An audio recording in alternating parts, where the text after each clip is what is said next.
the personal philosophies of the individuals themselves. The idea to hold this open mic lecture came about from the promotion of the Orientation and First Year Connections Office of the This I Believe book, which is a collection of essays from men and women around the world in what they believe in. Tonight, I'm happy to introduce 9 faculty, staff, and students that will be reading their essays in what they believe in. First, please let me introduce Kelly Melvin, Assistant Director of First Year Experience Office. Thank you for the introduction, Teresa. Welcome again to this great event. I look forward to hearing the essays this afternoon. Before we get started, I would like to share some of the history behind the series to give you some context for what you're about to hear. This is the 4th year of the Common Reading Experience at NIU, meant to help acclimate students to the academic climate of NIU and bring the campus together using a common reading selection. The selection for this year and next year is This I Believe Too. The book is based on a 1950s radio program of the same name, hosted by acclaimed journalist Edward R. Murrow. Each day, Americans gathered by their radios to hear compelling essays from the likes of Eleanor Roosevelt, Jackie Robinson, Helen Keller, and Harry Truman, as well as corporate leaders, cab drivers, scientists, and secretaries. Anyone able to distill a few minutes of the guiding principles by which they lived. These essayists' words brought comfort and inspiration to a country worried about the Cold War, McCarthyism, and racial division. NIU has selected This I Believe as its common reading book based on its strong ties to our Northern Pact initiative. We strive to foster an educational community where beliefs are listened to justly, cared about and supported, shared openly, disciplined into actions towards betterment and common good, and celebrated.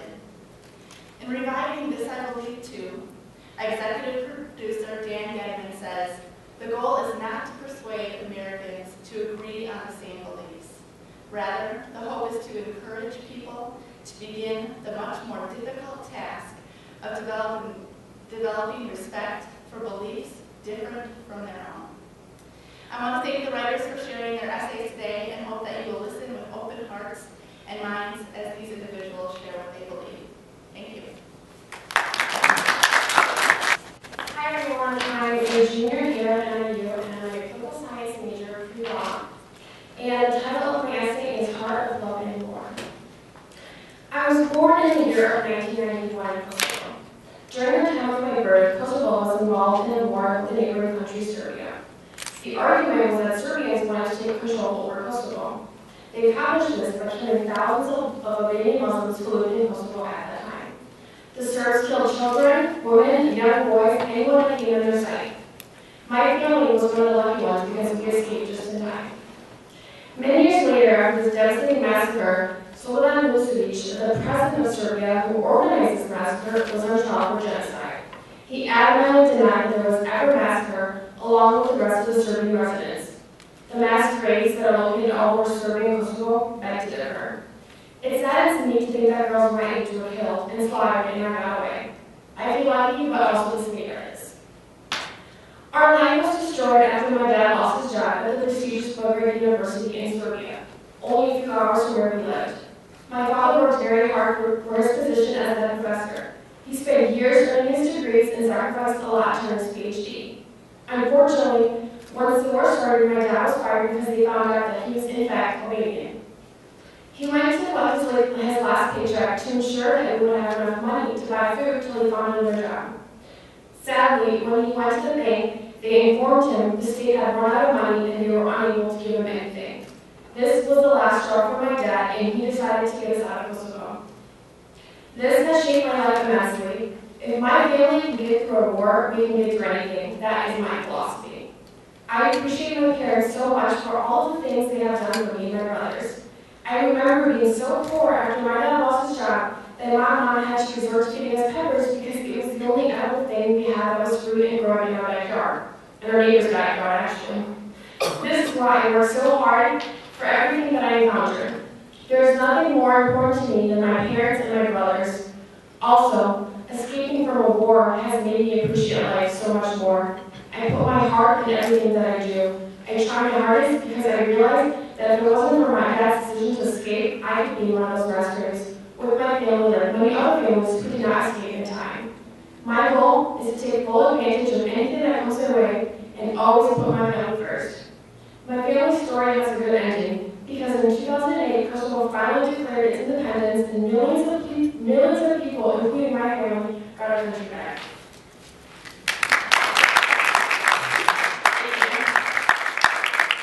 I believe that I was a straight man, a heterosexual. I should say that I wanted to believe it. When I was young, I wanted to get married and have children. Then I hit puberty, when everything began to change. Okay, the story so far is not exactly true. I knew that I was different from an early age. I turned when I was about 6 years old with this man who was at the dead end that had a beard.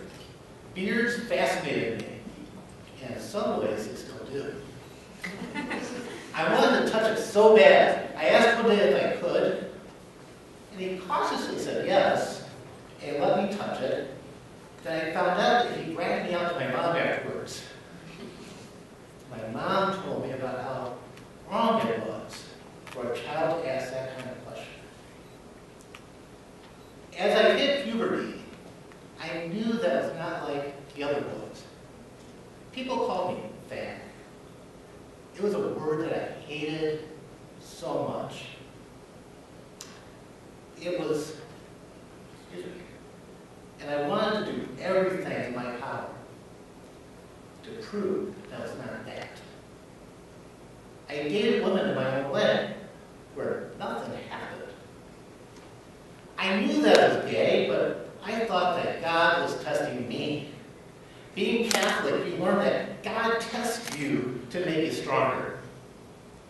I thought that the right girl would fix me, because I knew that deep down I was not that. I refused to believe it. I got married just to prove to myself that I was not that. It worked out so well. We were divorced less than a year after the wedding. I can count on one hand the number of times we had sex. And the only way I could do it was to think of some guy in a ripped shirt, ripped muscles, and wore a beard. Yet I still would not accept that I was that. September 11, 2001 forced me to re-examine my life. It forced me to realize that I needed to be truthful to myself and to accept the fact that I was gay. I began to date. It was difficult, but I was putting myself out there and fumbling as I was back in high school. It was embarrassing. I was about ready to give up. However, I knew that with the right man, I would fully accept that I was gay. I believed that this was the way that God made me.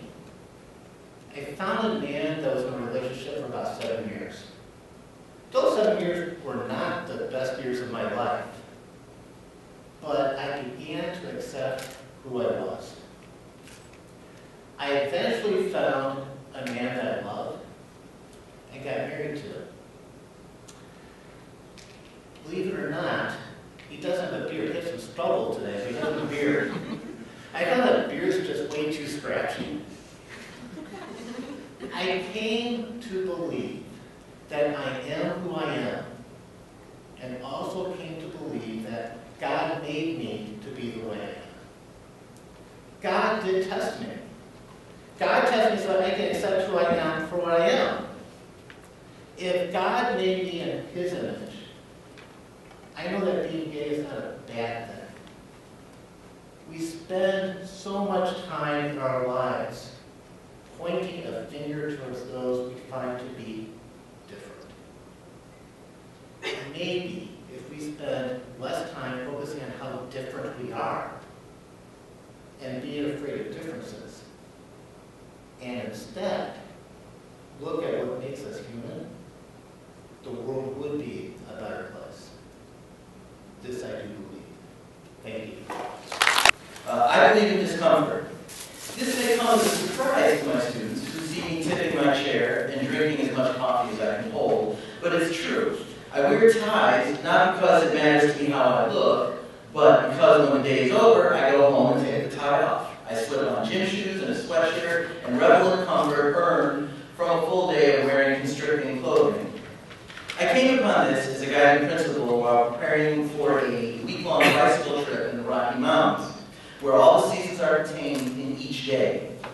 Mornings you wake in freezing temperatures and you chip the ice off your wheels and brakes, and by the afternoon you're sweating bullets and slapping on sunscreen. And somewhere in there it's going to rain and most days snow. This is okay if you travel with a suitcase, but on a bicycle it makes for tricky packing. While fretting this, trying to figure out the myriad of shirts with removable sleeves and furlong shoe coverings, my wife said to me, "You just aren't going to be comfortable every minute." Not worrying about being warm was a liberating concept. I could just pack for one meteorological condition and let the chips fall where they may. Sure, I might be wet and cold during the day, but I could get warm and dry that night. Or, as was the case on this trip, where we slept on school football fields in middle school football fields in mining towns the next week when the ride was over. I found sort of honor in being as uncomfortable as possible for as long as possible. And I learned something else while I was no longer paying attention to comfort. Toward the end of the trip, we rode our bicycles 10,000 feet up Monarch Pass. It took nearly 4 hours to get to the top. But it turns out pedaling down a mountain is even more difficult. It's dangerous and terrifying, and yet your heart pounds from the exhilaration. I wanted to remember every second of the ascent, but I realized, of course, that I couldn't. I wouldn't be able to remember it all, just as I couldn't turn around and pedal back up. All I had was that moment, and the moment was going to be gone way before I wanted it to. This isn't an original idea by any means. The Buddhists have been hawking it for centuries, but regardless how many times I had heard it as empty Brahmite, I physically felt it that afternoon. Everything in life is temporary. This is the one moment you have, so let go of what came before and don't fret about what's going to come, because it's coming anyway. This is something I never would have internalized had I been at home, had I been reading in my easy chair, and had I been comfortable. And though it would be too much to expect I could always live in the present, I can still plug into the notion that what is happening now is only happening now and will soon end.